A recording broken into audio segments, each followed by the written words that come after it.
नमस्कार दोस्तों, पथज्योति IAS platform पर आपका स्वागत है। लास्ट लेक्चर में मैंने प्रियम्बल के बारे में बात किया था, इंट्रोडक्टरी पार्ट के बारे में बताया था। प्रियम्बल जो है उससे चार चीजें आपको पता चली थी। एक तो सोर्स के बारे में पता चला था, डेट ऑफ इनैक्टमेंट के बारे में पता चला था, फॉर्म के बारे में पता चला था, इंडिया का फॉर्म क्या होगा, और उसके ऑब्जेक्टिव के बारे में बात की गई थी। ये पास्ट के बारे में भी बात करता है प्रियम्बल, आपका प्रेजेंट के बारे में भी बात करता है और फ्यूचर के बारे में भी बात करता है। ये बातें हमने डिस्कस करी थी लास्ट लेक्चर में आपके, और मैंने आपको बताया था कि ये रेजोल्यूशनरी पार्ट को भी शो करता है, ये आपका डिक्लेरेटरी पार्ट को भी शो करता है और आपके प्रोमिसरी पार्ट को शो करता है। पूरा प्रियम्बल्स में कुछ की वर्ड्स हैं जिनके बारे में समझना बहुत ही जरूरी है और ये कॉन्सेप्ट के पॉइंट ऑफ व्यू से बहुत ही इंपॉर्टेंट है। पहला जो पॉइंट है, जो सोर्स बताया गया था, मैंने आपको बताया था कि we the people of India, we the people of India ने ही अपने पॉलिटिकल राइट्स को यूटिलाइज करके कंस्टिट्यूएंट असेंबली के मेंबर्स को इलेक्ट किया था और उन्हीं के द्वारा उसे ड्राफ्ट और इनैक्ट किया गया था। और इसीलिए हमारे जो संविधान है उसका जो स्रोत है वो माना जाता था कि we the people of India, we the people of India having solemnly resolve, किसी चीज को जो रिजॉल्व किया था, सोलेमली रिजॉल्व किया था, बड़ी गंभीरता के साथ कंसिडरेशन किया था और ये डिसाइड किया था कि इंडिया का फॉर्म क्या होगा, इंडिया का प्रारूप क्या होगा, इंडिया का रूप क्या होगा। तो मैंने आपको बताया था ओरिजिनली जब आपका कॉन्स्टिट्यूशन 26 जनवरी 1950 को लागू किया गया तो इंडिया जो है उसकी ओपनिंग लाइन में तीन बातें थी जो इंडिया का फॉर्म शो करता था। इंडिया जो होगा वो सॉवरेन होगा, इंडिया जो है वो आपकी डेमोक्रेटिक होगी एंड रिपब्लिक होगी। ये तीन वर्ड्स थे और 42nd कॉन्स्टिट्यूशनल अमेंडमेंट के द्वारा, 42nd कॉन्स्टिट्यूशनल अमेंडमेंट 1976 के द्वारा उसमें दो वर्ड फर्स्ट लाइन में जोड़े गए थे। टोटल तीन वर्ड्स जोड़ा गया है प्रियम्बल में सो फॉर टुडे। तो दो शब्द थे, सोशलिस्ट एंड सेकुलर, और तीसरा जो वर्ड था वो इंटीग्रेटेड था। अब इन्हीं वर्ड्स को, जो की वर्ड्स हैं इनके, इन्हीं वर्ड्स को देखा जाएगा। पहला जो वर्ड है वो है सॉवरेनिटी। इंडिया जो है वो कैसी कंट्री होगी, वो सॉवरेन कंट्री होगी। सॉवरेनिटी क्या है, मैंने आपको बताया था कि भारत का जब विभाजन हुआ 15 अगस्त 1947 को एक एक्ट के द्वारा, the name of the act was, जो कि ब्रिटिश पार्लियामेंट के द्वारा उसे पारित किया गया था, इंडियन इंडिपेंडेंस एक्ट।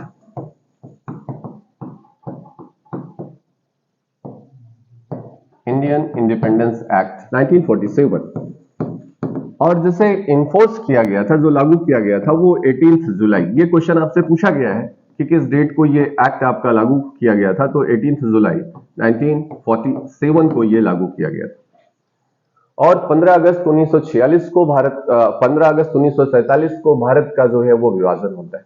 इंडिया जो डिवाइड हुई थी बाय दिस एक्ट, दो डोमिनियन में बटी थी, और पहला जो था वो आपका इंडिया और दूसरा जो है वो पाकिस्तान था। यानी इंडिया और पाकिस्तान दो डोमिनियन पैदा हुए इस एक्ट के द्वारा, Indian independence act 1947, which was passed by the British Parliament और इन्फोर्स हुआ था 18 जुलाई 1947। और इस एक्ट के द्वारा इंडिया और पाकिस्तान दो डोमिनियन आए, डोमिनियन। तो आपको मैंने बताया कि 1947 के पहले इंडिया जो थी उसका जो नेचर था वो कॉलोनी थी, ब्रिटिश उपनिवेश था, कॉलोनी थी। और 1947 से लेकर के 26 जनवरी 26 ऑफ जनवरी 1950 तक जो इसका स्टेटस था वो डोमिनियन का स्टेटस था, डोमिनियन स्टेटस। और कॉन्स्टिट्यूशन के लागू होने के बाद, भारत के संविधान के लागू हो जाने के बाद से इंडिया जो है वो सॉवरेन कंट्री बनी। सॉवरेन तीन स्टेटस को बताता है यहां पे। पहला status as a colony before the 15 August 1947, और इसके बाद से 26 जनवरी 1950 तक ये डोमिनियन स्टेटस था। और उसके बाद 26 जनवरी के बाद इंडिया कैसी हो गई, और ये बात जो है आपकी कंस्टिट्यूएंट असेंबली के द्वारा इससे सोलमली रिजॉल्व किया गया था कि हमारे जो इंडिया का फॉर्म होगा वो कैसा होगा, सॉवरेन कंट्री होगा। In general the term sovereignty जो है वो सॉवरेंटी का मतलब क्या है, किसी कंट्री को कब कहोगे कि आप वो सॉवरेन है? सामान्य तौर में कि कोई भी कंट्री यदि अपने इंटरनल और एक्सटर्नल अफेयर्स में इंडिपेंडेंट है, ऑटोनॉमस है टू टेक द डिसीजन, ऐसे निर्णय को लेने के लिए यदि वो समर्थ है और वो कॉम्पिटेंट है और वो इंडिपेंडेंट है, चाहे वो आंतरिक मामला हो चाहे बाह्य मामला हो, तो ऐसा माना जाता है कि वह देश आपका जो है वो सॉवरेन है। इंटरनेशनल लॉ में जब भी हम स्टेट की बात करेंगे, स्टेट का मतलब वो कंट्री को रिप्रेजेंट करता है, नेशन को रिप्रेजेंट करता है। Whenever we use the term states in an international level or international matters, तो आपके माइंड में ये रिफ्लेक्ट होना चाहिए कि वो किसी कंट्री के बारे में बात की गई। हमारे यहाँ एक मॉन्टेविडियो कन्वेंशन किया गया था जो उरुग्वे ने किया था। उरुग्वे की राजधानी जो कैपिटल है वो कौन सी है? मॉन्टेविडियो। मॉन्टेविडियो कन्वेंशन जो हुआ 1933, 26 दिसंबर। स्टेट्स की rights and liabilities and rights and duties के बारे में एक कन्वेंशन जो हैपन हुआ वो 26 दिसंबर 1933 को, जैसे मॉन्टेविडियो कन्वेंशन कहा गया। मॉन्टेविडियो कन्वेंशन। और ये rights and duties of the states के बारे में था, राज्य के जो अधिकार और उनके कर्तव्यों के बारे में कन्वेंशन था। और वहां पे उसके आर्टिकल 1 में ये क्वेश्चन यूपीएससी में पूछा गया है आपसे कि स्टेट जो होगा उसके कैरेक्टरिस्टिक्स क्या है, तो ये आर्टिकल 1 में बताया गया है मॉन्टेविडियो कन्वेंशन के। आर्टिकल 1 में पहली चीज कहता है कि एक पॉपुलेशन होनी चाहिए, पॉपुलेशन होगी, there must be a certain population and defined territory. दूसरा जो कैरेक्टरिस्टिक्स है किसी स्टेट का वो क्या होगा? डिफाइंड कैरेक्टर, ये डिफाइंड टेरिटरी होगी। और थर्ड जो है, तीसरा कैरेक्टरिस्टिक्स क्या था? एक स्टेबल गवर्नमेंट होगी। तीसरा कैरेक्टरिस्टिक्स क्या होना चाहिए? Stable government. और चौथा कैरेक्टरिस्टिक्स जो है, capacity to enter a relation with the other states. किसी भी स्टेट के पास यदि ये कैपेसिटी है कि वो किसी अदर स्टेट के साथ रिलेशन में एंटर कर सके, वो 4 कैरेक्टरिस्टिक्स है। And this capacity to enter into the relations or to establish a relation with the other country, that is known as the sovereignty। ये क्या है? उसकी संप्रभुता है। किसी कंट्री के साथ वो क्या कर सकता है? संबंध में आ सकता है। तो मॉन्टेविडियो कन्वेंशन का आर्टिकल 1 जो है वो स्टेट की 4 कैरेक्टरिस्टिक्स को बताता है। पहला कौन सा है? पॉपुलेशन होनी चाहिए। दूसरी चीज जो है वो डिफाइंड टेरिटरी होनी चाहिए। और तीसरा क्या है? स्टेबल गवर्नमेंट होनी चाहिए। और चौथा क्या है? उसकी ये कैपेसिटी कि अन्य राज्यों के साथ वो संबंध में। राज्यों का मतलब मैं जब भी बोलूं इसका मतलब वो कहा है नेशन को रिप्रेजेंट कर रहा है। वो उत्तराखंड यूपी नहीं है, वहां पे वो कंट्री और नेशन को रिप्रेजेंट करता है। तो यहां पे चौथा जो कैरेक्टरिस्टिक्स है वो सॉवरेंटी है। यूपीएससी का क्वेश्चन है ये, 2020 या 21 के यूपीएससी के क्वेश्चन में ये पूछा गया था कि क्या क्या होना चाहिए स्टेट्स में। तो चौथा जो कैरेक्टरिस्टिक्स है वो क्या है? वो सॉवरेंटी है। सॉवरेंटी है क्या? मैंने आपसे बताया कि यदि किसी भी स्टेट का यदि पर्सनिफिकेशन किया जाए तो it is just consider as a soul of a state. ये किसी भी स्टेट का क्या हो जाता है? सोल हो जाता है, ये आत्मा है। यदि राज्य को हम व्यक्ति के तौर पर माने तो आत्मा क्या है किसी भी स्टेट की, किसी भी कंट्री या किसी भी नेशन की? That is the sovereignty. इसका मतलब यदि किसी भी स्टेट से यदि उसकी सॉवरेंटी समाप्त हो जाए या किसी भी शरीर से उसकी आत्मा समाप्त हो जाए तो वो समाप्त हो जाता है, बेकार हो जाता है। यानी इसके स्टेट का जो स्टेटहुड है वो समाप्त हो जाएगा यदि उसकी सॉवरेंटी समाप्त हो गई, उसका राज्यत्व तो जो है वो समाप्त हो जाएगा। तो सॉवरेंटी क्या है आपकी? एक इंपॉर्टेंट, एक सब्सटेंशियल कैरेक्टरिस्टिक्स है किसी भी राज्य के राज्यत्व को लाने के लिए। ये 4 कैरेक्टरिस्टिक्स होंगे तभी वो स्टेट की श्रेणी में आएगा, अदरवाइज वो स्टेट नहीं होगा। एक इंटरनेशनल लॉ में एक कॉन्सेप्ट है आपके यहां, रिकॉग्निशन की थ्योरी। कौन सी थ्योरी? रिकॉग्निशन। रिकॉग्निशन का मतलब होता है मान्यता, रिकॉग्निशन। और रिकॉग्निशन में दो थ्योरी काम करती हैं। पहला जो है वो कॉन्स्टिट्यूटिव थ्योरी है, कॉन्स्टिट्यूटिव थ्योरी, और दूसरा जो है आपका वो डिक्लेरेटरी थ्योरी है, बेस्ड है आपका डिक्लेरेटरी। पहला कौन सा है? Constitutive theory. पहली थ्योरी ये कहती है कि किसी भी स्टेट में यदि ये चारों कैरेक्टरिस्टिक्स आ जाएंगे तो वो आपका स्टेट बन जाएगा, स्टेटहुड आ जाएगा उसमें, स्टेटहुड, राज्यत्व के लक्षण आ गए तो वो इसे स्टेट मान लिया जाएगा। ये कॉन्स्टिट्यूटिव थ्योरी कह रही है। यानी क्या होना चाहिए? पॉपुलेशन हो गई, क्या होना चाहिए? या फिर टेरिटरी होनी चाहिए, स्टेबल गवर्नमेंट होनी चाहिए और सॉवरेनिटी। ये चारों कैरेक्टरिस्टिक्स आ गए तो कॉन्स्टिट्यूटिव थ्योरी कहती है कि वो स्टेट हो गया, उसे स्टेट माना जाएगा, उसे मान्यता दी जाएगी।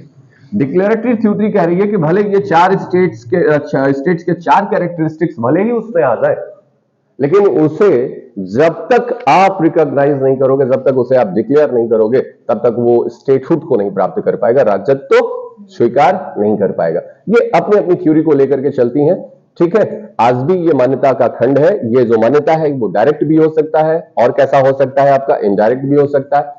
ये रिकॉग्निशन डिफैक्टो भी होता है, ये जो रिकॉग्निशन है डिज्यूरे भी होता है। बहुत ज्यादा लॉ में आपको नहीं लेके जाना चाहता हूं। कभी कभी इंप्लाइडली ये हो जाता है, यानी आपने डिक्लेरेशन नहीं किया लेकिन आप उसके साथ रिलेशन और स्टैब्लिश कर लिया, तो इसका मतलब इंप्लाइडली यू हैव रिकॉग्नाइज्ड, आपने उस कंट्री को क्या कर लिया? रिकॉग्नाइज कर लिया। सिंपल सी बात है, मान लो यक्स एक कंट्री है और इस यक्स कंट्री के पास चारों कैरेक्टरिस्टिक्स है, ठीक है। आपने इसे डिक्लेयर तो नहीं किया एज अ स्टेट, लेकिन आपने इसके साथ क्या कर लिया है? आपने अपने डिप्लोमेटिक रिलेशन को एस्टेब्लिश कर लिया है। It means impliedly you have recognized the X country। आपने क्या कर लिया? उसे impliedly recognize कर लिया, ठीक है। तो मैं जो आपसे बताना चाह रहा हूं, सॉवरेनिटी क्या है? सॉवरेनिटी एक कैरेक्टरिस्टिक्स है। किसका है? स्टेटहुड का है। कहां पे बताया गया? मॉन्टेविडियो कन्वेंशन में। किस ईयर आया है? 1933 में। किस डेट को ये आया है? 26 दिसंबर को। और जो इन्फोर्स हुआ है ये 26 दिसंबर को ही इन्फोर्स हुआ है 1934 में, एक साल बाद। कब हुआ ये कन्वेंशन? और ये किसके बारे में है? Right and duties. ये बताता है कि आपके स्टेट में क्या होगा? सॉवरेनिटी होगा। सॉवरेनिटी वर्ड जो है ये बॉडिन ने दिया था। किसने दिया था? द टर्म सॉवरेनिटी ये जो आया था ये बॉडिन के द्वारा क्वाइन किया गया था। मैं आपको समझाने का प्रयास कर रहा हूं कि आपकी सॉवरेनिटी का मतलब क्या है, जो आपके प्रीएम्बल में एज अ की वर्ड फर्स्ट वर्ड यूज किया गया है। तो सॉवरेनिटी टर्म जो है वो क्वाइन किया गया किसके द्वारा? और ये वर्ड बॉडिन ने, इन्हें बोधा बोला जाता है, बॉडिन लिखा जाता है। और ये जो सॉवरेनिटी है ये कहां से आई है? सॉवरेन से आई है। कहां से आई है? सॉवरेन से आई है। एंड सॉवरेन वर्ड जो है वो फ्रेंच वर्ड है। क्या है? French word. And this sovereign, इस फ्रेंच वर्ड से क्या आया है? लैटिन वर्ड आया है, दैट इज सुपर एनस। क्या आया है? Super anus. ये कौन सा वर्ड है आपका? ये लैटिन वर्ड है और जिसका मतलब होता है सुप्रीम पावर। क्या होता है? Supreme power. ये देख रहे हैं आप, मैंने आपसे कहा कि सॉवरेनिटी जो है वो कहां से आई है? फ्रेंच वर्ड से। फ्रेंच वर्ड कौन सा था आपका? सॉवरेन था। और इस फ्रेंच वर्ड से क्या आया? Super anus. ये कौन सा वर्ड है आपका? लैटिन वर्ड है। और इस सुपर एनस से क्या आया है? आपकी सॉवरेनिटी। क्या है? सॉवरेनिटी। सॉवरेनिटी का मतलब क्या हुआ? Supreme power. क्या हुआ? Supreme power. इसका मतलब no one is above the sovereign. कोई भी व्यक्ति जो है वो सॉवरेन से ऊपर नहीं होता है, सुप्रीम पावर को होल्ड करता है, ठीक है। अब मैं इसकी हिंदी में बात करूं आपसे, तो ये क्या है आपका? ये संप्रभु है। क्या है? संप्रभु। इसे तोड़िए जरा। संप्रभु का मतलब क्या हो गया? लाइक अ गॉड। किसके समान है ये? प्रभु के समान है, ठीक है। अब जो गॉड को नहीं मानते होंगे उनके लिए व्याख्या काम ना कर पाएगी, ठीक है। प्रभु के समान का मतलब क्या हुआ? हाँ, the person who don't recognize, है ना, who doesn't recognize the God, तो उनके लिए तो प्रभु का कोई मतलब नहीं, लेकिन हम आप मानते हैं। तो ये प्रभु आपके हैं, अपने हैं, ठीक है। तो ये ऑलमाइटी की बात कर रहा हूं, सुपर नेचुरल पावर की बात कर रहा हूं। किसके बारे में बात कर रहा हूं? इसका मतलब जो संप्रभु है वो किसके समान होना चाहिए? गॉड के समान होना चाहिए। और इसी के आधार पर मैं आपको सारी कैरेक्टरिस्टिक्स बता दूंगा कि गॉड की जो कैरेक्टरिस्टिक्स आप मानते हो, अपने ऑलमाइटी की जो मानते हो, जो वन एंड अलोन को मानते हो, वही कैरेक्टरिस्टिक्स उसमें यदि बिलोंग करेगी तो माना जाएगा कि वो सॉवरेन है या सॉवरेन नहीं है, ठीक है। इसकी तीन कैरेक्टरिस्टिक्स है। प्रभु की जो कैरेक्टरिस्टिक्स है, पहली चीज तो क्या है, इलिमिटेबिलिटी होनी चाहिए। क्या होनी चाहिए, ये बता दीजिए भैया, इलिमिटेबिलिटी होनी चाहिए। क्या होनी चाहिए, लिमिटलेस है। क्या है ये, लिमिटलेस है। क्या है, लिमिटलेस। आप बताइए कि गॉड जो है उनकी कोई लिमिट होती है, कोई लिमिट है, ऐसा नो, लॉर्ड गॉड की कोई लिमिट नहीं होती है, इलिमिटेबल होता है वो, ठीक है। और इस संदर्भ में बात करें, इस कंटेक्स्ट में बात करें तो हमारा जो सॉवरेन होगा वो भी क्या होगा, लिमिटलेस होगा। इसका मतलब सॉवरेनिटी का पहला कैरेक्टरिस्टिक्स है, क्या है, illimitability. Illimitability, limitless, beyond the boundary, beyond the limits. पहली कैरेक्टरिस्टिक जो है सॉवरेनिटी का वो क्या है, लिमिटलेस होना चाहिए, ठीक है। दूसरी चीज क्या है, इंपरेटिवनेस। क्या होनी चाहिए, इंपरेटिवनेस। इसका मतलब क्या है कि जो गॉड होता है, गॉड क्या करता है, कमांड करता है, आदेश देता है। गॉड क्या करता है, आदेश देता है, गेट बंद करो, लाइट जलाओ। ये इंपरेटिव सेंटेंस है। कैसा सेंटेंस है, यहां पे कोई रिक्वेस्ट नहीं है, यहां पे सिर्फ कमांड किया जा रहा है, आपको आदेश दिया जा रहा है, डू दिस। ये क्या है, कमांड है। और इसी तरीके से गॉड भी जो है वो क्या करते हैं, आपको कमांड करते हैं। कहते हैं ना कि जो भी काम हम कर रहे हैं वो करा वो रहे हैं। बोलो, इसका मतलब हम किसके कमांड को फॉलो कर रहे हैं, उन्हीं के कमांड को फॉलो करते हैं। किसके कमांड को फॉलो कर रहे हैं, गॉड के कमांड को फॉलो कर रहे हैं। इसका मतलब ये है कि आपका जो संप्रभु होता है, यानी जो सॉवरेन बॉडी है, सॉवरेन डिग्निटी है या सॉवरेन पर्सन है, वो क्या करता है, इंपरेटिवनेस होती है उसमें, वो कमांड करते हैं। क्या करते हैं, तो दूसरा कैरेक्टरिस्टिक जो है वो सॉवरेनिटी का वो क्या है, इंपरेटिवनेस। तो पहला क्या है, इलिमिटेबिलिटी। इसका मतलब सॉवरेन जो है वो क्या होगा, आपका लिमिटलेस होगा। दूसरा जो है वो क्या है, उसमें इंपरेटिवनेस होगा, कमांड को फॉलो करता है। और तीसरा कैरेक्टरिस्टिक जो है वो इनडिविजिबल है। क्या है, इनडिविजिबल है। बोलो बेटा, क्या होना चाहिए, इनडिविजिबल, अविभाज्य होता है, ठीक है ना। Supernatural power is one, God is one, ठीक है, but knows by the different names. उन्हें अलग अलग नामों से जाना जाता है, लेकिन है वो एक, ठीक है ना। किसी के लिए वो अल्लाह है, किसी के लिए वो राम है, किसी के लिए वो शिव है, किसी के लिए वो कृष्ण है, लेकिन है एक, ऐसा माना जाता है। हमारा दर्शन यही कहता है आपका। बोलो भैया, मैं ही ब्रह्मा, मैं ही विष्णु, मैं ही शिव, मैं ही शंकर, ये तो मैं ही हूं। तो कौन है, वन है। इसका मतलब इनडिविजिबल है। इसी तरीके से सॉवरेन जो होता है वो कौन होता है, आपका इनडिविजिबल होता है। और ये जो तीनों कैरेक्टरिस्टिक्स मैंने आपको बताया, ये कैरेक्टरिस्टिक्स किसने दिया हुआ है, ऑस्टिन ने दिया हुआ। किसने दिया, Austin has given the three characteristics about the sovereignty. The first one is illimitability, second one is the indivisibility, and third one is the imperativeness. ये तीन कैरेक्टरिस्टिक्स होने चाहिए, और ये तीनों लक्षण जहां पे हैं, इसका मतलब माना जाएगा कि वो बॉडी, वो एंटिटी, वो ग्रुप, वह पर्सन क्या होगा, सॉवरेन होगा। बात समझ रहे हैं आप। तो यहां पे ये तीनों लक्षण, यदि आपसे कभी प्रीलिम्स में क्वेश्चन बना करके पूछे कि what would be the characteristics of the sovereignty, तो ये तीनों कैरेक्टरिस्टिक्स आप याद रखिएगा। पहला कौन सा हुआ, पहला, दूसरा, तीसरा, और अब इस तरीके से ये कैरेक्टरिस्टिक्स। यदि मैं काइंड की बात करूं, काइंड में दो तरीके की सॉवरेनिटी होती है। एक तो पॉजिटिव सॉवरेनिटी होती है, पहली कौन सी है आपकी, पॉजिटिव, और दूसरी कौन सी है आपकी, नेगेटिव सॉवरेनिटी। पॉजिटिव सॉवरेनिटी क्या है और नेगेटिव सॉवरेनिटी क्या है। अब जरा देखिए, ये आपकी कंट्री है, क्या है, कंट्री है। यहां पे ये जो है वो क्या है, ये आपकी बॉडी है या एंटिटी है या पर्सन है, ये कोई अथॉरिटी है, ये क्या है, सॉवरेन है। तो पॉजिटिव सॉवरेनिटी का मतलब कि ये इनके द्वारा जो भी कमांड किया जाएगा, वहां के लोगों के द्वारा इसे क्या किया जाएगा, माना जाएगा। यहां के सारे लोगों के द्वारा इन जनरल इसे फॉलो किया जाता है। कमांड क्या किया जाएगा, फॉलो किया जाएगा। इसका मतलब इनके द्वारा जो भी बातें की जाएंगी उसे क्या करा जाएगा, फॉलो किया जाएगा। यानी everyone has to follow, everyone has to obey. यहां पे that is the positive sovereignty. इसका मतलब ये उस क्षेत्राधिकार के भीतर ये जो भी आदेशित करेंगे उसे क्या करना होगा, मान्यता होगा, and that is the positive sovereignty. और यही क्या है, यही इंटरनल सॉवरेनिटी है। यही क्या है आपकी, that is known as also the internal, क्या कहा जाता है इसको, इंटरनल सॉवरेनिटी। बोलो भैया, इसका मतलब इंटरनल अफेयर्स में जो भी उनके द्वारा लॉज, जो भी उनके द्वारा पॉलिसी, जो भी उनके द्वारा चीजें कमांड की जाएंगी, everyone has to in a general follow करना पड़ेगा। यस और नो।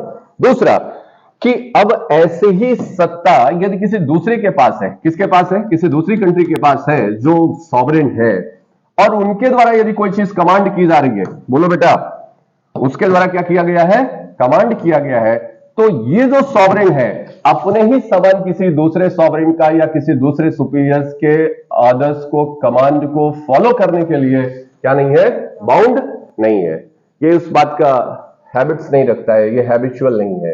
यानी दिस सुपीरियर पावर और sovereign is not bound to obey the other superior power, that is the negative sovereignty. यही उसकी क्या है, नेगेटिव। ये किसी दूसरे के कमांड को फॉलो करने के लिए आदि नहीं, ये किसी दूसरे के कमांड को फॉलो करने के लिए बाउंड नहीं है, लेकिन इनके कमांड को फॉलो करने के लिए इन जनरल इनके भीतर के लोग क्या है, आदि। That is the positive sovereignty and that is the internal sovereignty. और ये किसी के मानने के लिए बाध्य नहीं है, बाउंड नहीं है, यही इसकी क्या है, नेगेटिव सॉवरेनिटी है। और यही क्या है आपका, एक्सटर्नल सॉवरेनिटी। यही क्या है आपकी, external sovereignty. Got my point, ऐसा नो?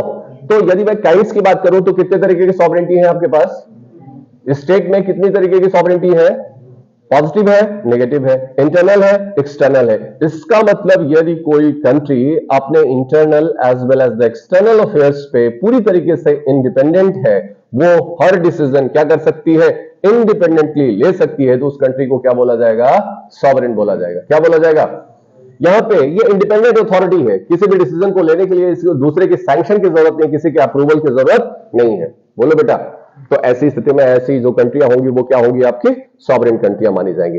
आज की डेट में किसी भी कंट्री के साथ आपको वॉर स्टेट पे जाना है, वॉर मोड पे जाना है, किसी कंट्री के साथ आपको सीज फायर डिक्लेयर करना है, किसी भी ऑर्गेनाइजेशन के साथ या किसी कंट्री के साथ आपको कोई ट्रीटी करना है, कोई कन्वेंशन करना है, कोई कोवेनेंट करना है, तो ऐसी स्थिति में कंट्री क्या है, फ्री है। इंडिया क्या है, फ्री है। ठीक है, आपके किसी भी सैंक्शन या अप्रूवल की जरूरत किसी अदर कंट्री या किसी अदर अथॉरिटी की जरूरत नहीं है। आप फ्री हैं इस बात के कि आप किसी कन्वेंशन में इंटर करें या ना, किसी ऑर्गेनाइजेशन में आप इंटर करें या ना करें, that is your own decision. ये आपका क्या होगा, अपना डिसीजन होगा, कोई बाध्यता नहीं है। ये क्या शो करता है, आपकी सॉवरेनिटी।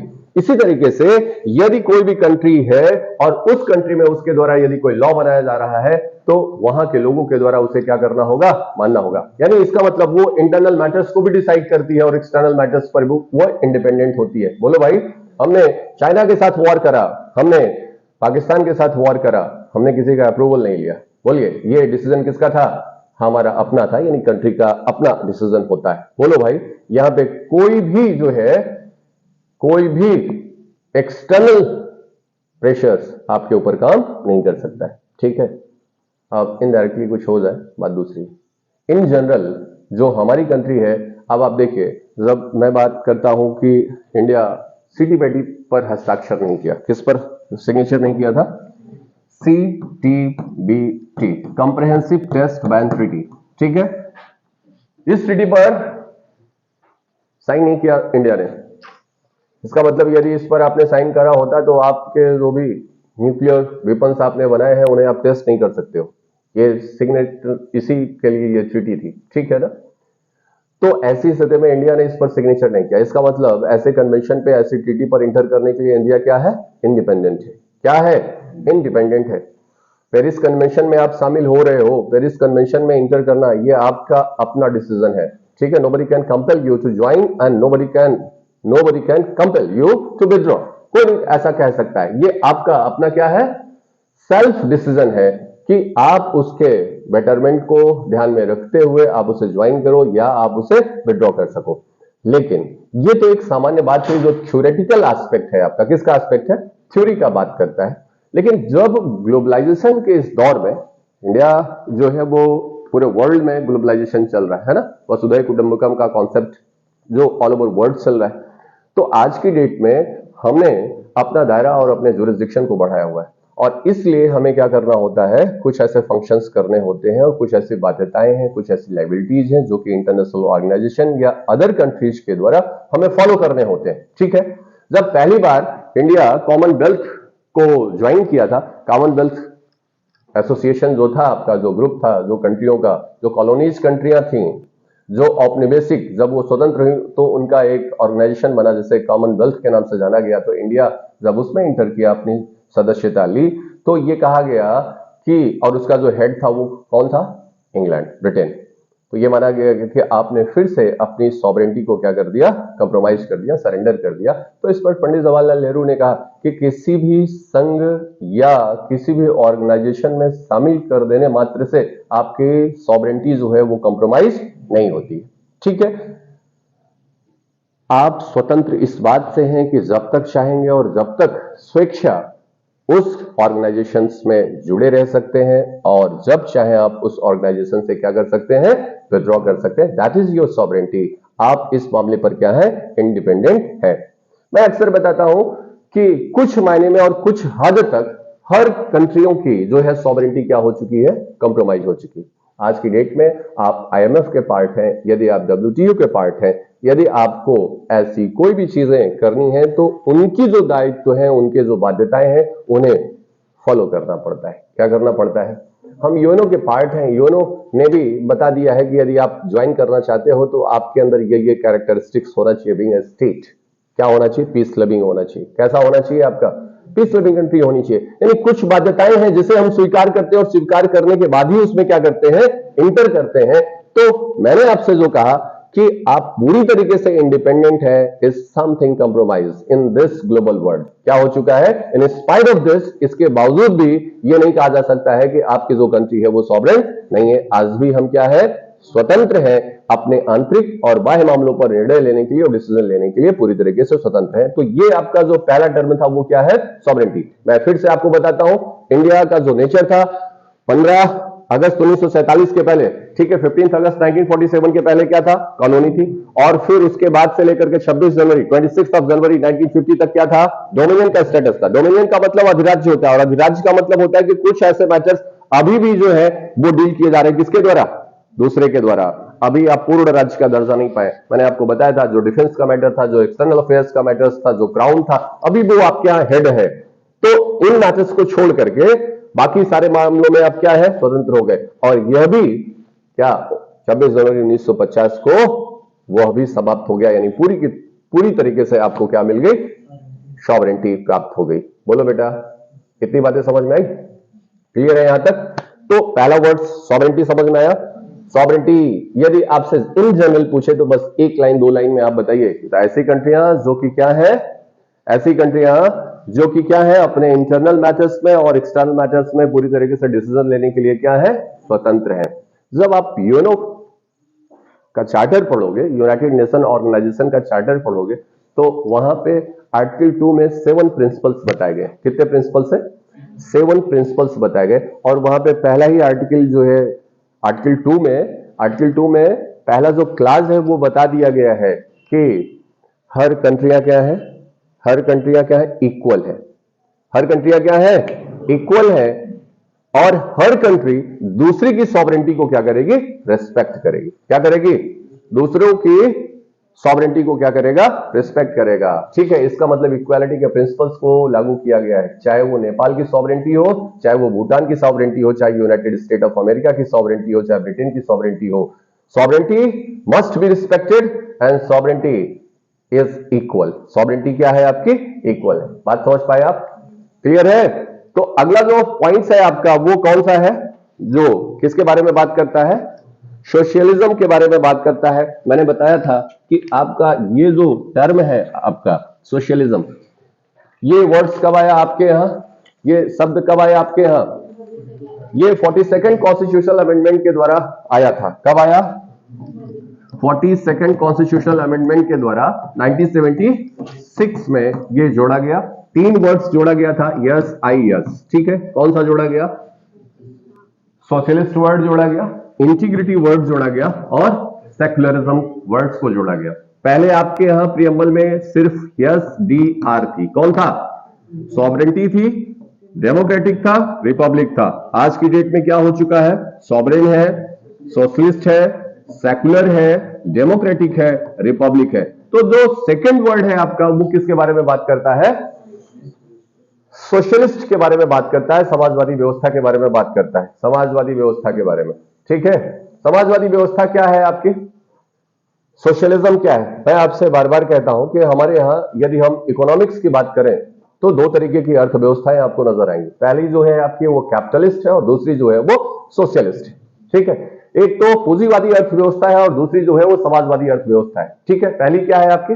पूंजीवादी कैपिटलिस्ट जो व्यवस्था होती है, मैं इकोनॉमिक्स की बात कर रहा हूं।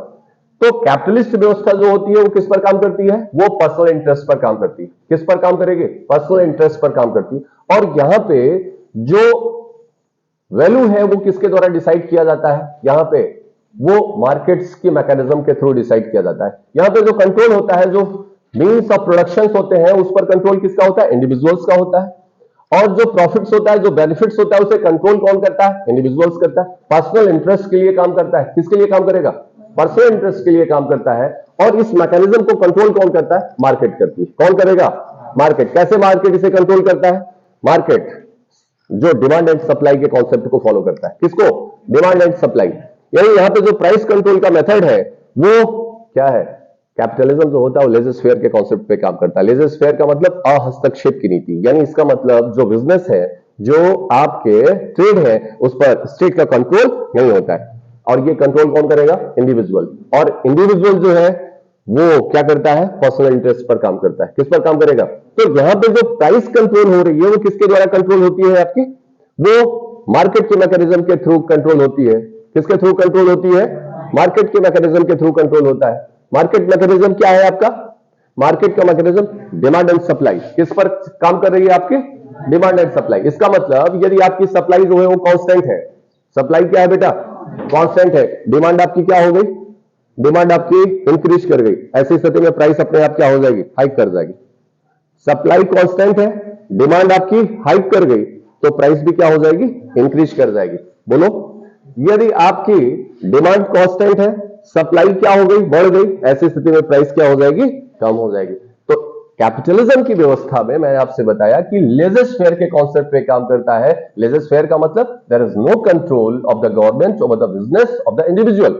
ठीक है, ये कंट्रोल कैसे फिर होता है? Market mechanism. मार्केट मैकेनिज्म क्या? Demand and supply. ठीक है ना, इकोनॉमिक्स में इससे और आप बेहतर पढ़ेंगे। दूसरी चीज मैं आपसे क्या बता? सोशलिज्म की व्यवस्था। जो मीन्स ऑफ प्रोडक्शन होता है, जो मीन्स ऑफ इनकम होता है, जो प्रोडक्शन होता है, जो रिसोर्सेज होते हैं, उस पर कंट्रोल जो होता है वो किसका होता है? स्टेट का होता है। किस पर होगा? किसका होगा? फिजिकल रिसोर्सेज जो है आपके, मीन्स ऑफ जो इनकम है, रिसोर्सेज है, इस पर कंट्रोल किसका होगा? स्टेट का होगा। अच्छा, स्टेट जो है काम करेगी तो किस पर काम करेगी? स्टेट ऑलवेज काम करेगी for the welfare of the state, for the wellbeing of peoples, for the goods of the peoples. ये किसके लिए काम करेगी? इसका मतलब कि यहां पे जो रिसोर्सेज है उस पर कंट्रोल स्टेट का होता है। यहां पे जो प्राइसेस फिक्स होती हैं वो किसके द्वारा कंट्रोल होती हैं? स्टेट के द्वारा। और स्टेट जो काम करेगा वो किसके लिए काम करेगा? वो स्टेट काम करेगा पब्लिक के वेलफेयर के लिए काम करेगा। किसके वेलफेयर के लिए? पब्लिक के। तो दोनों व्यवस्थाओं में अंतर आप देख रहे हैं। ये अर्थव्यवस्था की बात है। किसकी बात है? यानी समाजवादी अर्थव्यवस्था या हम पूंजीवादी अर्थव्यवस्था की बात करें तो समाजवादी अर्थव्यवस्था में जो भी हमारे मीन्स ऑफ प्रोडक्शन है, जो रिसोर्सेज है, उस पर कंट्रोल किसका है? स्टेट का है। बोलो बेटा। और जो पूंजीवादी अर्थव्यवस्था है, जो कैपिटलिस्ट व्यवस्था है, उस पर कंट्रोल किसका होता है? इंडिविजुअल का। सिंपल सी बात है। इंडिविजुअल आज भी देखो, इंडिविजुअल जो काम करेगा वो किसके लिए काम करेगा? अपने पर्सनल इंटरेस्ट के लिए काम करेगा। बोलो भाई। और यहां पे स्टेट जो है वो किसके लिए काम करेगा? इसके वेलफेयर के लिए काम करेगा, लोगों के वेलफेयर के लिए काम करेगा। तो ना तो हमने ये अर्थव्यवस्था अपनाई, ना सोशलिस्ट की व्यवस्था अपनाई, हमने क्या अपनाया? Mixed economy. ठीक है ना, पंडित जवाहरलाल नेहरू के द्वारा हमारे यहाँ जो इकोनॉमिक जो व्यवस्था को लागू किया गया वो क्या थी आपकी? Mixed economy. मिक्स्ड इकोनॉमी में क्या था? मिक्स्ड इकोनॉमी में दोनों अर्थव्यवस्थाओं को हमने लिया। ठीक है, मिश्रित अर्थव्यवस्था इंडिया का पहला यूनिक प्लान था पूरे वर्ल्ड में जहां पे मिक्स्ड इकोनॉमी लागू की गई, यानी capitalism as well as the socialism. ये मैकेनिज्म जो है गो थ्रू और run through by the side by side. कैसे चलेंगे? साइड बाय साइड चलेंगे। आज भी देख लीजिए, ये व्यवस्था आपको दिखेगी हर जगह। एक तरफ आपको गवर्नमेंट हॉस्पिटल दिख रहे हैं, दूसरी तरफ आपको प्राइवेट हॉस्पिटल।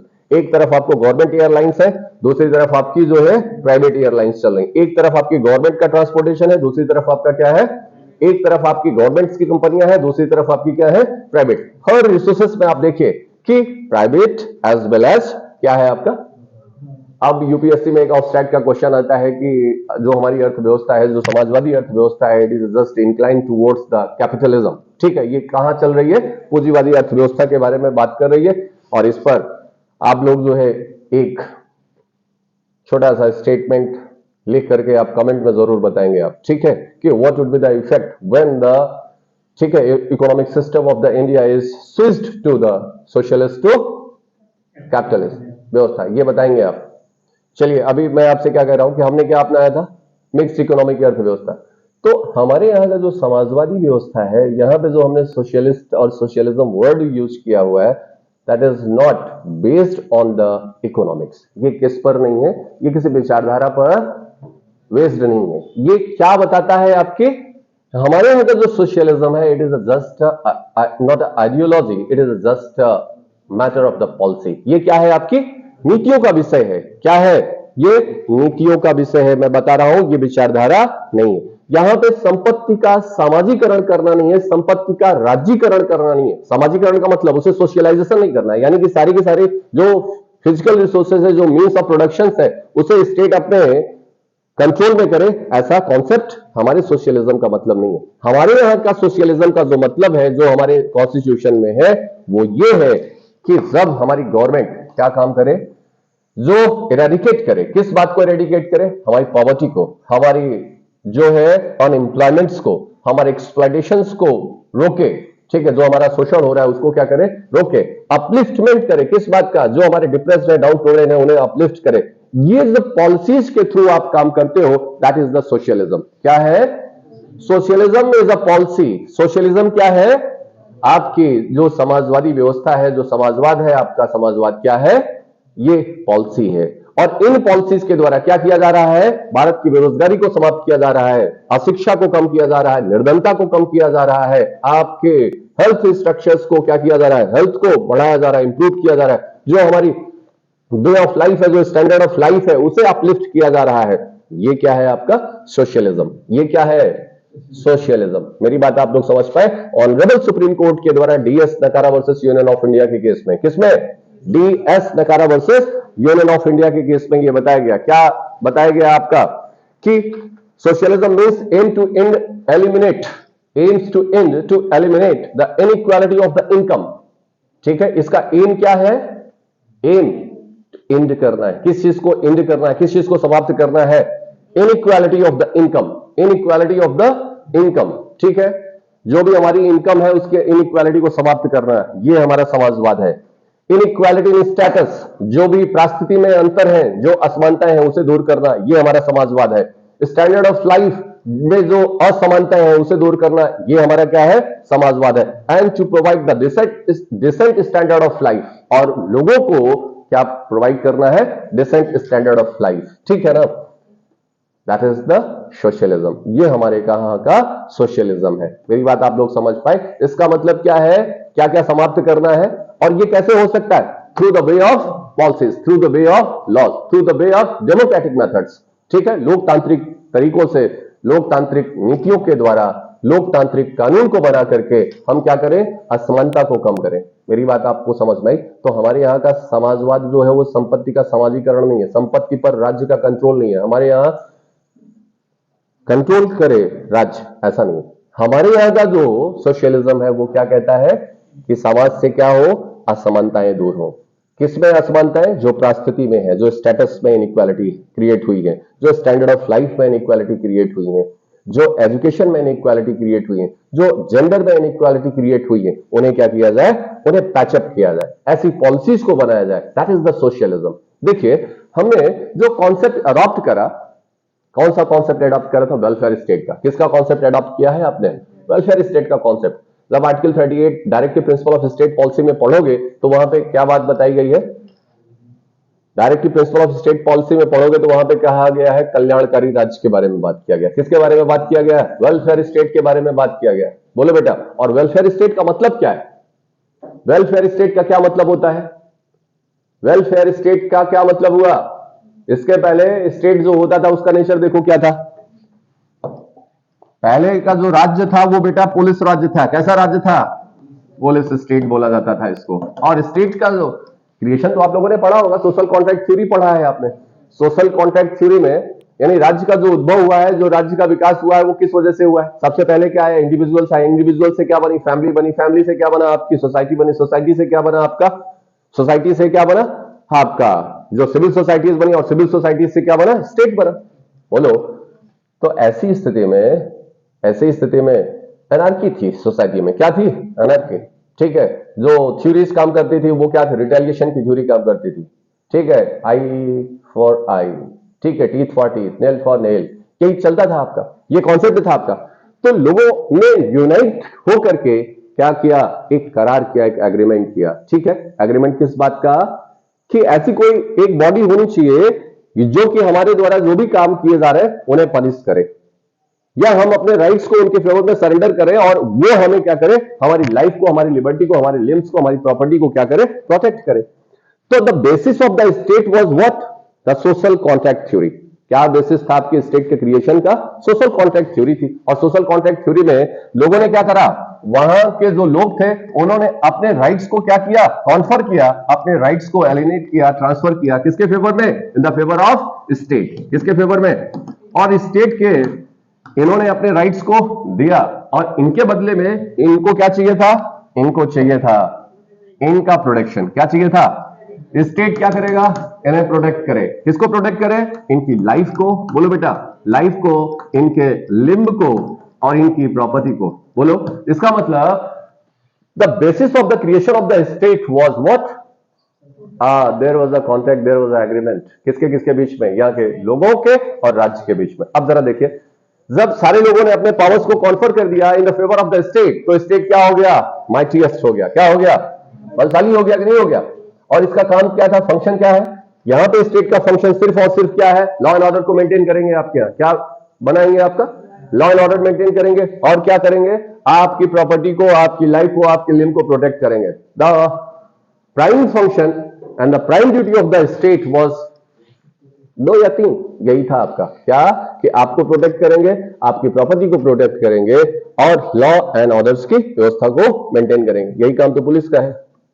बोलो भाई। तो इसीलिए ऐसे स्टेट्स को क्या कहा गया? पुलिस स्टेट कहा गया। क्या कहा गया बेटा? पुलिस स्टेट कहा गया। बात समझ रहे हैं आप? इन्हें क्या कहा गया? Police state. The primary function of the police state was what? To maintain the law and order and to protect the life, limb and property of the their citizens.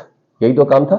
लेकिन आपने देखा कि ये जो स्टेट्स थे, ये स्टेट्स का nature change हुआ। स्टेट्स का नेचर क्या हो रहा है? चेंज हो रहा है। ये स्टेट जो पुलिस स्टेट था, अब किसमें कन्वर्ट हो चुका है? वेलफेयर स्टेट में। किसमें कन्वर्ट हुआ? Welfare state. और ये वेलफेयर स्टेट का कॉन्सेप्ट कहां है? 26 जनवरी 1950 को जब कॉन्स्टिट्यूशन लागू हुआ, तो आर्टिकल 38 लेकर के पैदा हुआ था। क्या लेकर के आया है? आर्टिकल 38। और वहां पे स्टेट के बारे में जो बात की गई, वो क्या की गई है? Welfare state. कैसा स्टेट होगा आपका? वेलफेयर स्टेट होगा। और वेलफेयर स्टेट का मतलब क्या है? कि स्टेट जो है वो किसके लिए काम करेगा? For the wellbeing of the peoples, for the wellbeing of their citizens. किसके लिए काम करेगा? उनके गुड्स के लिए काम करेगा, उनके वेलफेयर के लिए काम करेगा। अब आप देखिए कि जो इनके लिमिटेड फंक्शंस थे, बोलो बेटा, जो इनके लिमिटेड फंक्शंस थे, वो यहां पे क्या हो गए? अनलिमिटेड हो गए। क्या हो गए? अनलिमिटेड फंक्शंस हो गए ना। इसका मतलब क्या हुआ? कि स्टेट क्या करेगा? आप स्टेट का काम सिर्फ इतना नहीं रह चुका है कि अब आपको सिर्फ प्रोटेक्ट करे। इसका मतलब स्टेट क्या करेगा? आपके हेल्थ को इंप्रूव करेगा। स्टेट क्या करेगा? आपके एजुकेशन को इंप्रूव करेगा, आपके डिसेंट ऑफ लाइफ को क्या करेगा? स्टैंडर्ड ऑफ लाइफ को इंप्रूव करेगा, आपकी अशिक्षा को दूर करेगा, आपकी गरीबी को दूर करेगा, बेरोजगारी को दूर करेगा, बोलो, आपकी निर्धनता को दूर करेगा। बोलो, ये काम किसका हो चुका है? स्टेट का हो चुका है। मेरी बात आप लोग समझ पाए? तो ये कैसे पूरे होंगे? By the way of policies, by the way of law, by the way of democratic mechanism. किसके द्वारा? तो हमारे यहां का जो सोशलिज्म है, वो सोशलिज्म समझ में आया कि being a state of welfare state, being a welfare state, अब ये क्या करेगा? प्रोवाइड करेगा किन इश्यू को? इन सारी चीजों को, जो कि ऑनरेबल सुप्रीम कोर्ट ने डी.एस. नकारा वर्सेस यूनियन ऑफ इंडिया की केस में बता दिया। क्या? इरेडिकेट करना है। किस बात को? To eradicate in the inequality of the status and standard of life. ठीक है। और क्या करना है? Improve the standard of life. क्या करेंगे आप? इंप्रूव करेंगे स्टैंडर्ड ऑफ लाइफ में। That is the socialism. तो socialism is not the control of the state over the property, of a state or the physical resources are the income and production means of productions, but it is just a policy to eradicate inequality, poverty, illiteracy and gender inequality or status inequality. Is it clear or not? Clear हुआ? हो गया? बोलो बेटा. In a case of Minerva Mills versus Union of India, Minerva Mills versus Union of India के case में यह बताया गया, इन अ सोशलिज्म स्टेट, जो सोशलिस्ट स्टेट है या सोशलिज्म में, in a socialism state securing its people socio economic justice, क्या सिक्योर करते हैं? समाजवादी जहां व्यवस्था है वहां पे स्टेट क्या सिक्योर करते हैं? सोशियो इकोनॉमिक जस्टिस, ठीक है, सामाजिक और आर्थिक न्याय को, by interplaying the fundamental rights and directive principle of state policy, by interplaying the fundamental rights and directive principle of state policies. ठीक है ना? यानी आपके मौलिक अधिकारों और राज्य के नीति निर्देशक तत्वों का प्रयोग करते हुए वो क्या करेगा? सोशियो इकोनॉमिक जस्टिस को मेंटेन करेगा. That is the socialism. ठीक है, और ये कौन बता रहा है? Honourable supreme court. In which case? Minerva Mills versus Union of India के केस में बताया गया. कहां पे बताया गया? क्लियर हुआ? चलिए, एयर इंडिया स्टैट्यूटरी कॉर्पोरेशन, मैं केस लिखूं आप लोग लिख लेंगे. Air India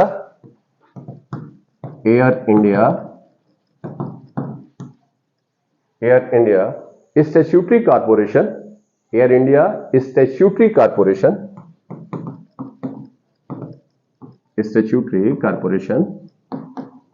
versus Union of India. ठीक है, कह रहा है socialist has been brought in the constitution. Socialist has been brought in the constitution to establish an egalitarian social order. Establish an egalitarian social order through the rule of law. इसका मतलब कि socialism और socialist का मतलब क्या होता है कि एगलिटेरियन, समतावादी सामाजिक क्रम को क्या करना है? स्थापित करना है. समतावादी ले आना है. क्या करना है? समतावादी. That is the your socialism. Socialism का मतलब क्या है? सोशल इकोनॉमिक जस्टिस को प्रोवाइड करना है. सोशलिज्म का मतलब इगलिटेरियन सोसाइटी को एस्टैब्लिश करना है. कैसी सोसाइटी को? मेरी बात आप लोग समझ पाए? तो आज तक आप जो समझ पा रहे थे वो समाजवाद का कॉन्सेप्ट यहां पे नहीं है. समाजवादी व्यवस्था का मतलब क्या है? इगलिटेरियन सोसाइटी, समतावादी समाज हो. कैसा समाज हो आपके पास? समतावादी समाज हो. ऐसे समाज में सोशियो इकोनॉमिक जस्टिस सिक्योर हो. ऐसे समाज में क्या होनी चाहिए? Socio economic justice. और ये कौन प्रोवाइड कर रहा है? स्टेट. कौन करेगा? और कैसे? By the way of policy, by the way of law, by the democratic mechanism, democratic methods. ठीक है, तरीके से. समतावादी समाज हिंसा से नहीं आ सकती है. किससे नहीं आ सकती है? हिंसा से नहीं आती. और ये बात कौन कह रहा है? मार्क्स. जब मार्क्सिज्म पढ़ोगे तो मार्क्स कहता है कि ऐसे समाज को प्राप्त करना है. और ऐसा समाज कैसे प्राप्त होगा? By the way of violence. तो हम मार्क्सिज्म के सोशलिज्म, जो मार्क्सिस्ट थॉट्स है, उसे हम अपने सोशलिज्म में जगह नहीं देते. हम गांधीयन थॉट्स को देते हैं. सर्वोदय समाज की बात करते हैं. किसके बारे में बात कर रहे हैं? चलिए, तीसरा जो टर्म है वो आपका जो है, पहला तो कौन सा हो गया? सॉवरेंटी हो गया. दूसरा जो टर्म है वो कौन सा हो गया आपका? सोशलिस्ट हो गया और सोशलिज्म हो गया. और तीसरा जो है वो कौन सा है आपका? सेकुलर. मैंने आपको बताया, again this word was introduced और inserted by the 42nd constitutional amendment 1976. ठीक है ना? और ये सेकुलरिज्म, इज्म जहां लग जाता है, वाद की बात आ जाती है, आइडियोलॉजी की बात आ जाती है, विचारधारा की बात आ जाती है ना. सेकुलरिज्म के टर्म जो है वो सेकुलरिस्ट वर्ड से आया हुआ है. कहां से आया हुआ है? सेकुलरिस्ट वर्ड से आया हुआ है सेकुलरिज्म का मतलब. देखिए, ये जो वर्ड्स आपके यहां आया है, ये वर्ड इंट्रोड्यूस हुआ 1976 में. The soul of the secularism was already prevail in our constitution and it was also declared as a basic structures in the 1973 in a case of Kesavananda Bharati. ठीक है ना? ये बात कब जोड़ी गई आपके यहां? ये 42nd कॉन्स्टिट्यूशनल अमेंडमेंट के द्वारा. कब? 1976 में. यस और नो? 42वें संविधान संशोधन के द्वारा इसे जोड़ा गया था। लेकिन मैं आपसे कह रहा हूं कि ये 1973 में केशवानंद भारती के केस में इसे क्या डिक्लेयर कर दिया गया था? Basic structure. और ये क्वेश्चन आपसे पूछा गया है कि सेकुलरिज्म आने से पहले किस केस में इसे बेसिक स्ट्रक्चर डिक्लेयर किया गया था? इसका मतलब क्या हुआ? इसका मतलब क्या हुआ कि 1976 में आपके यहां सेकुलरिज्म आया है? नहीं। ठीक है, मैं आपसे कहता हूं कि दिस वर्ड्स ओनली इंट्रोड्यूस, ठीक है, the soul of this word is already prevail in our constitution. ये जिस दिन हमारा संविधान पैदा हुआ था, इसकी जो आत्मा थी वहां से चलते हुए आ रही है। इसका मतलब क्या हुआ? सेकुलरिज्म का क्या मतलब होता है? मैं आपको दोनों थॉट्स बताऊंगा।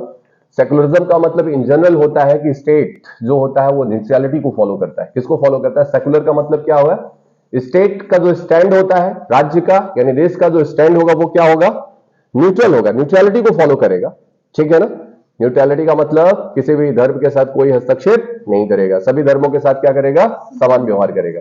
यदि मैं कंट्रियों की बात करूं तो दो तरीके की कंट्री आपको सामान्यता दिखेंगी आपको। एक तो धर्म सापेक्ष है और दूसरा क्या है आपका?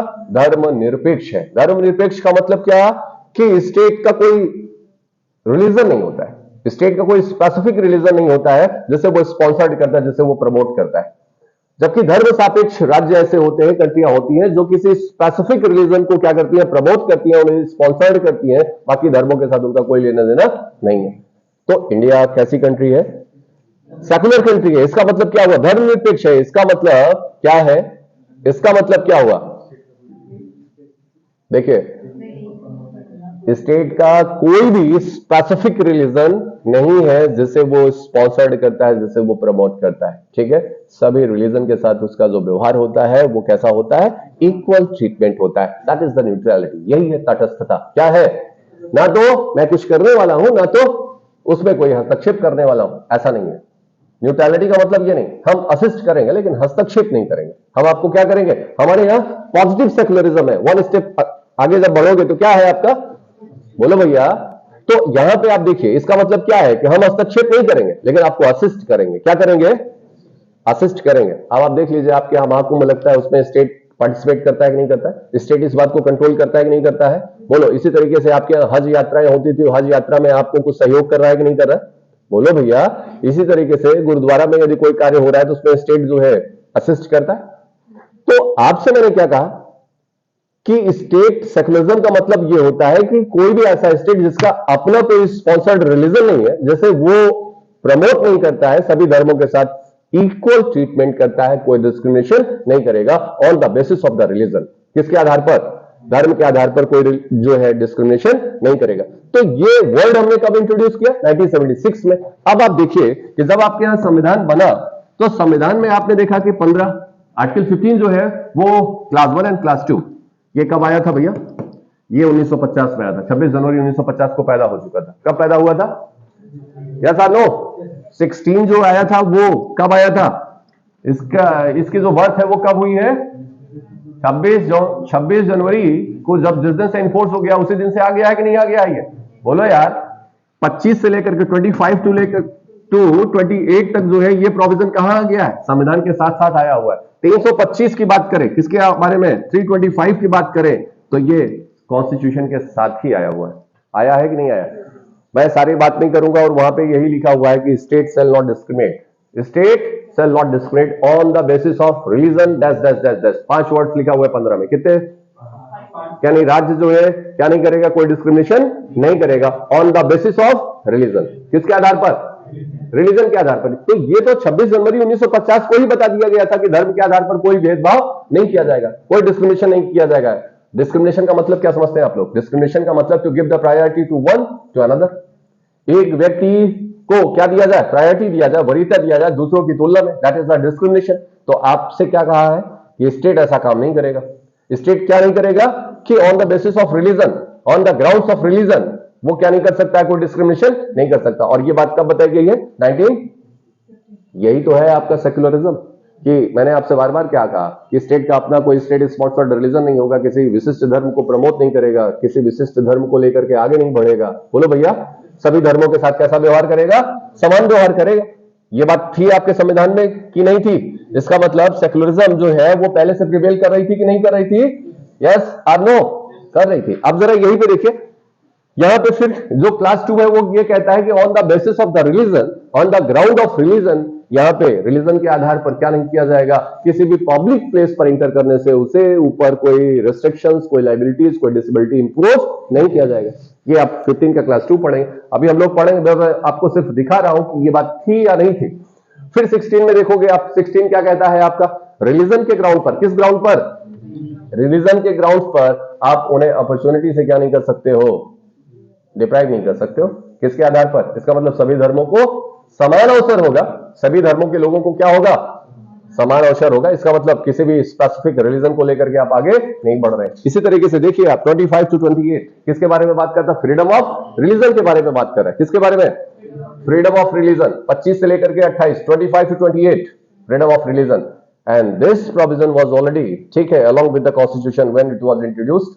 ये जब आया था उसी समय था। बोलो इसका मतलब क्या है कि यहां पे क्या कह रहा है कि हर व्यक्ति को क्या होगी, धार्मिक स्वतंत्रता होगी। हर व्यक्ति को, पर्सन वर्ड यूज हुआ है वहां पे, क्या है, freedom of inner conscience. Freedom of inner conscience, जो आपका अंतःकरण है उस बात की स्वतंत्रता होगी आपको, और किसी भी धर्म को आप प्रोफेस कर सकते हो, प्रोपोगेट कर सकते हो, प्रैक्टिस कर सकते हो, यह स्वतंत्रता है। हम इस्लाम को फॉलो करते हैं तो हम इस्लाम को प्रोफेस कर सकते हैं, प्रोपोगेट कर सकते हैं, प्रैक्टिस कर सकते हैं, उसके अकॉर्डिंग कंडक्ट कर सकते हैं, यस और नो। हिंदू को मानने वाले हैं आप, हिंदू के हिसाब से उसे आप क्या कर सकते हो, प्रोफेस करो और प्रैक्टिस करो या प्रोपोगेट करो। तो इसका मतलब धर्मों के साथ कोई छेड़खानी नहीं हुई है, कोई भेदभाव नहीं किया जाएगा। तो ये बात तो संविधान के समय से ही है ना यार। और यहां पे क्या बताया गया है कि जो इलेक्शन वोट करने का जो राइट है, ये किसके आधार पर, धर्म के आधार पर कोई भेदभाव नहीं किया जाएगा। तो ये सारे प्रोविजन आप देख रहे हैं कि संविधान के साथ साथ आ रहे हैं। कब आ रहे हैं, संविधान के साथ साथ। हमने इस वर्ड को कब इंसर्ट किया, कब जोड़ा, 76 में। बात समझ पाए। तो आपसे ये क्वेश्चन पूछा जाता है कि क्या भैया 76 के बाद से आपके यहां सेकुलरिज्म आया, answer is no, answer is no. मैं आपसे कहता हूं कि हमारे यहां का जो सेकुलरिज्म है वो पहली बार जो लाने का प्रयास किया गया वो कॉमनवेल्थ कोड बिल के द्वारा लाने का प्रयास किया गया। किसके द्वारा, Commonwealth code bill which was introduced in 1925। कब आया था आपका, 1925 में कॉमन जो वेल्थ कोड बिल था उसे इंट्रोड्यूस किया गया, but that was not passed, वो पास नहीं हो पाया था। पहली बार सेकुलरिज्म को लाने का कॉन्सेप्ट रखा गया। फिर गवर्नमेंट ऑफ इंडिया एक्ट 1935, जो इंडियन गवर्नमेंट एक्ट आपका 1935 में आया, तो वहां पे भी सेकुलरिज्म को अडॉप्ट किया गया। किसको अडॉप्ट किया गया, सेकुलरिज्म को अडॉप्ट किया गया। और कॉन्स्टिट्यूएंट असेंबली में जब डिबेट हुआ, कॉन्स्टिट्यूएंट असेंबली में जब डिबेट हुआ था तो दो वर्जन सामने आए थे।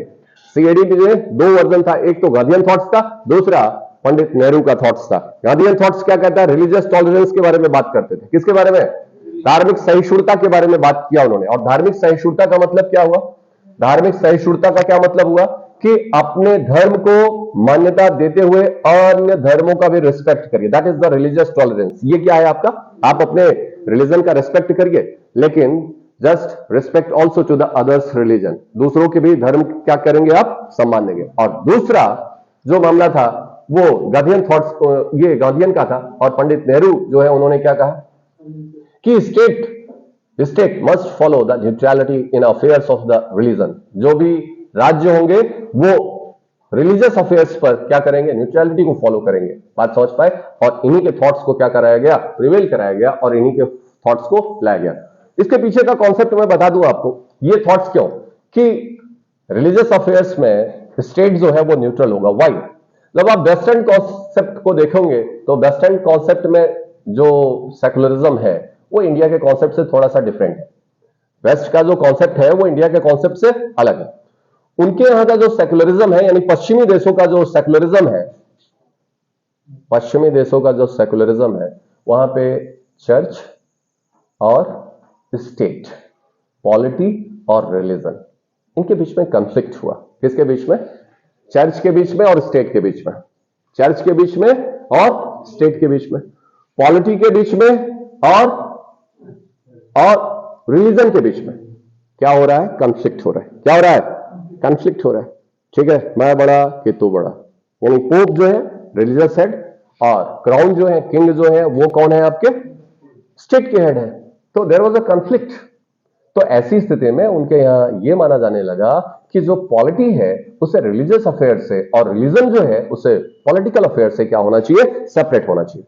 तो उनके यहां का जो सेकुलरिज्म है वो non religious, non sacrament, temporal, worldly, physical, ये शब्द है आते हैं उनके यहां। इसका मतलब कि उनके यहां जो नॉन रिलीजियस होगा वो सेकुलर माना जाएगा, जो वर्ल्डली होगा वो सेकुलर होगा, जो टेम्पोरल है वो सेकुलर होगा, जो टेरेस्ट्रियल है वो सेकुलर होगा। इसका मतलब कंप्लीट सेपरेशन किसके बारे में, यानी पॉलिटिकल अफेयर से क्या किया जाए, रिलीजियस अफेयर्स को बिल्कुल अलग रखा जाए। बात समझ पाए, जिससे कि इनके बीच में कंफ्लिक्ट ना हो।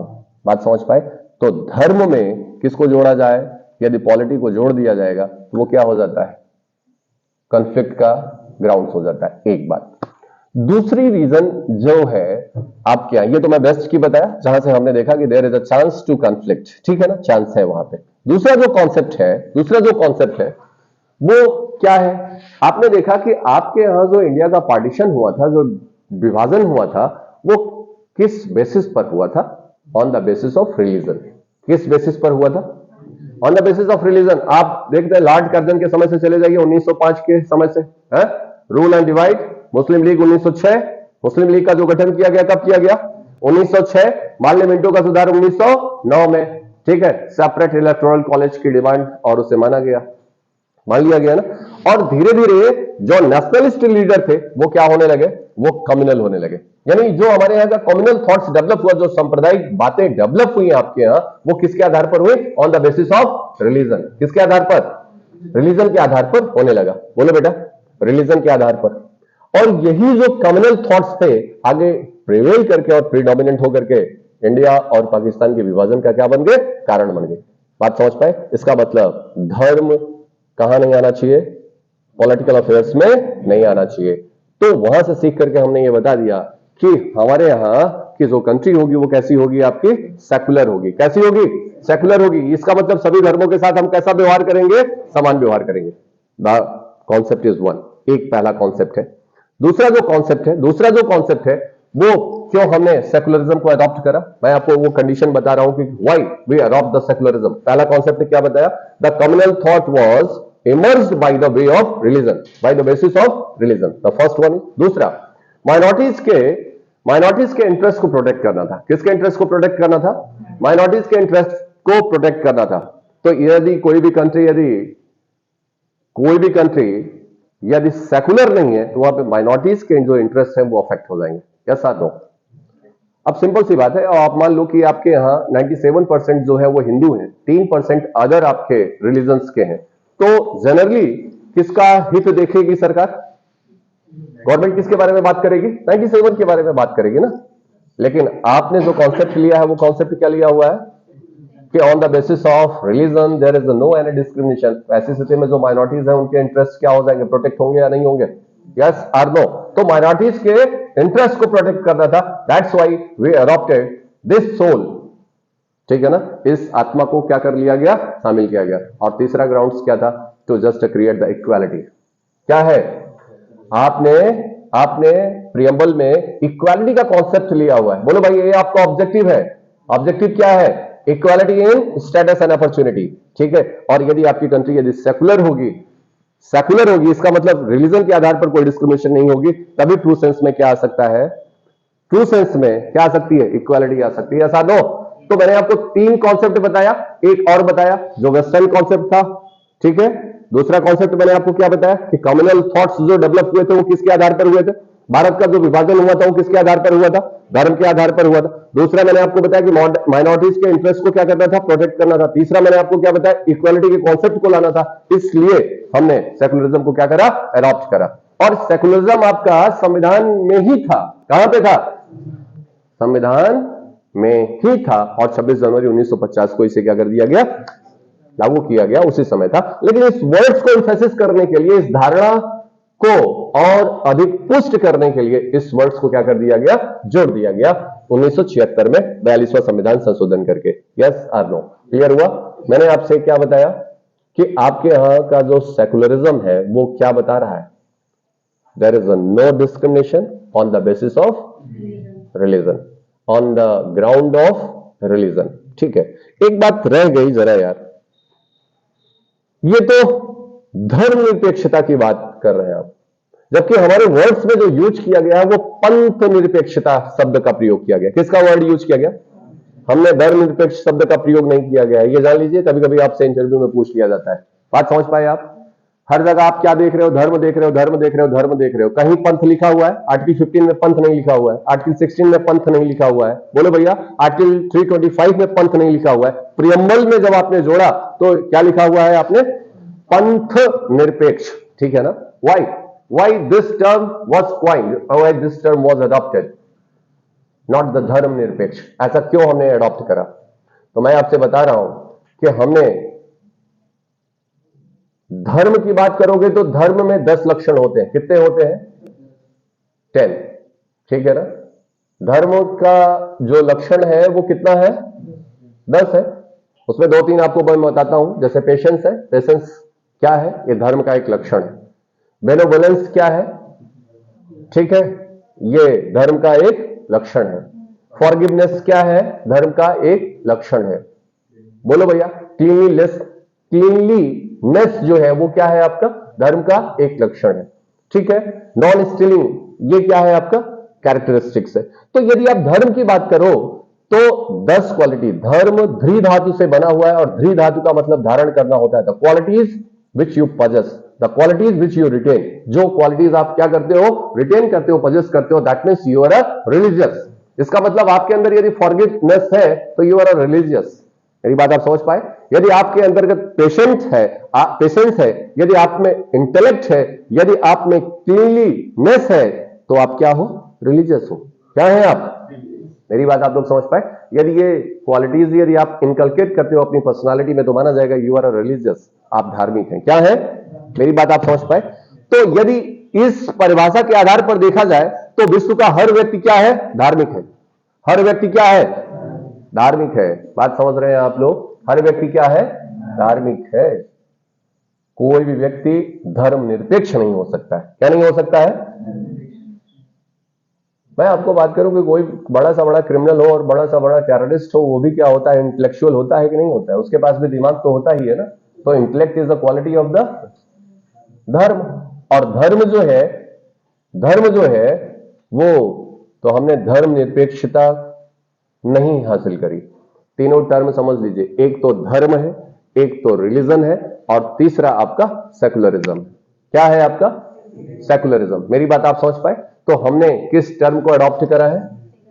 सेकुलरिज्म को अडॉप्ट करा है। बात समझ पाए आप? और यदि हम धार्मिकता की बात करें तो ये क्वालिटीज है उसकी। धार्मिकता जो है ये क्वालिटीज है, तो वह व्यक्ति क्या है? धार्मिक है। और इस तरीके से देखें तो हर व्यक्ति पूरे विश्व का वो क्या है? धार्मिक है। बात समझ पाए? लेकिन हमने इस वर्ड्स को नहीं यूज किया। हमने किस वर्ड को यूज किया? सेकुलर वर्ड को यूज किया। इसका मतलब स्टेट हमारा कैसा होना चाहिए? स्टेट कैसा होगा? सेकुलर होगा। It means the state will not discriminate on the ground of धर्म के आधार पर उसे डिस्क्रिमिनेशन नहीं करेगा। ये इतनी बातें आपको समझ में आई? अब आप समझिए, बस 2 मिनट के अंदर ये क्लास आपकी खत्म कर रहा हूं। ये देखिए, ये आपके क्या है? ऑलमाइटी है। ये सुपर नेचुरल पावर है। क्या है आपका? Super natural power. जैसे आप मानते हैं, इन्हीं को आप गॉड मान लेते हैं, इन्हीं को आप अल्लाह मान लेते हैं, इन्हीं को आप सुपर पावर मानते हैं। यही है ना? यहां पे देखिए, ये आपका जो पथ है क्या है? जिस पाथ से आप होकर के गुजरना चाहते हो, if you want to meet with your God, किससे जाना चाहते हैं आप? इस रास्ते से होकर के जाते हो। ये कुछ लोगों का ऐसा है कि वो इस रास्ते से होकर के गुजरना चाहते हैं। बोलो बेटा, कुछ लोग इस रास्ते से होकर के जाना चाहते हैं, कुछ लोग कहां है? इस रास्ते से होकर के जाना चाह रहे हैं, कुछ लोग यहां से जाना चाह रहे हैं। अल्टीमेट गोल क्या है सबका? अल्टीमेट गोल क्या है? ऑलमाइटी से मिलना है। इसका मतलब यहां से यात्रा शुरू करें और वहां तक की यात्रा, इसके लिए आपके क्या है? डिफरेंट वेज है, डिफरेंट पाथ्स है। Different ways and different paths. Whatever path do you want to choose, जिस भी रास्ते को आप चूज करना चाहते हो, state will not intervene, state will not interfere the matter. बात समझ पाए? इसीलिए इसको क्या कहा गया? पंथ निरपेक्ष। क्या कहा गया? कि what ever the your sect, what ever the your path, ठीक है, स्टेट विल नॉट इंटरवीन। बात समझ पाए? इस रास्ते से भी होकर के जा सकते हो, इस रास्ते से भी होकर के जा सकते हो, यहां से भी होकर के जा सकते हैं, यहां से भी होकर के जा सकते हैं, स्टेट उसमें क्या नहीं करेगा? इंटरवीन नहीं करेगा। मेरी बात आप लोग समझ पाए? हम सिर्फ धर्म को ही नहीं प्रोटेक्ट करते हैं, हम धार्मिक संप्रदाय को भी प्रोटेक्ट करते हैं। क्या करते हैं? मेरी बात आप समझ पाए? रिलीजियस डिनोमिनेशंस को भी प्रोटेक्ट करते हैं। अब जरा देखिए, जरा इस रास्ते से कौन होकर के जा रहा है?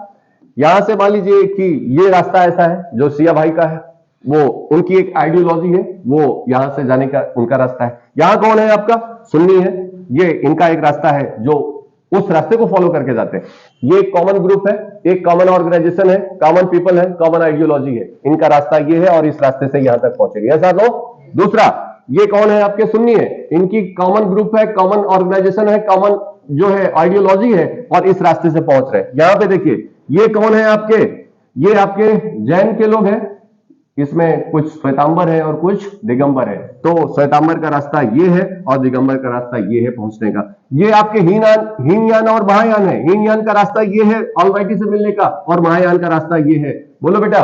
और आप जो है, कुछ लोग शैव हैं तो इस रास्ते से जा रहे हैं, कुछ लोग वैष्णव हैं, कुछ लोग इधर से जा रहे हैं, सगुण भक्ति धारा के लोग हैं इधर से जा रहे हैं, निर्गुण भक्ति धारा के लोग हैं इधर से जा रहे हैं। Ultimate goal is to meet with your God. कहां से मिलना है आपको? So whatever your path, जो भी आपका रास्ता है, उस रास्ते को स्टेट क्या नहीं करेगा? इंटरवीन नहीं करेगा। बात समझ पाए आप? उसमें हस्तक्षेप नहीं करेगा। It is your inner conscience, आपकी जो अंतःकरण है, जिस रास्ते को आप फॉलो करना चाहते हो, जिसे आप प्रोफेस करना चाहते हो, जिसे आप प्रैक्टिस करना चाहते हो, जिसे आप प्रोपोगेट करना चाहते हो, that is the liberty and freedom. ये आपकी क्या है?